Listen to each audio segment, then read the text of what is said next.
আসসালামু আলাইকুম, স্বাগত টপ নিউজে। পবিত্র শবে বরাত আজ পবিত্র শবে বরাত বা ভাগ্য রজনী যথাযোগ্য ধর্মীয় মর্যাদা ও ভাবগাম্ভীর্যের সাথে সারা দেশে পালিত হচ্ছে রাতটি।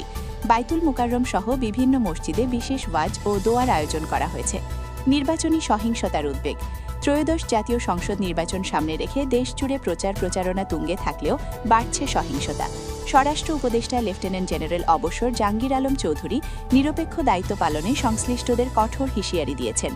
বিএনপির অভিযোগ, দলের ভারপ্রাপ্ত চেয়ারম্যান তারেক রহমানের বিরুদ্ধে গত এক সপ্তাহে অন্তত ২৯টি বিভ্রান্তিকর ও ভুয়া তথ্য ছড়ানো হয়েছে বলে অভিযোগ করেছে বিএনপির নির্বাচন পরিচালনা কমিটি। জ্বালানি ও নিত্যপণ্যের বাজারে আবারও বেড়েছে স্বর্ণের দাম। অন্যদিকে গত ৭ মাসে দেশের রপ্তানি আয় ২% কমেছে বলে জানা গেছে। ডিপ্লোমা প্রকৌশলীদের বিক্ষোভ।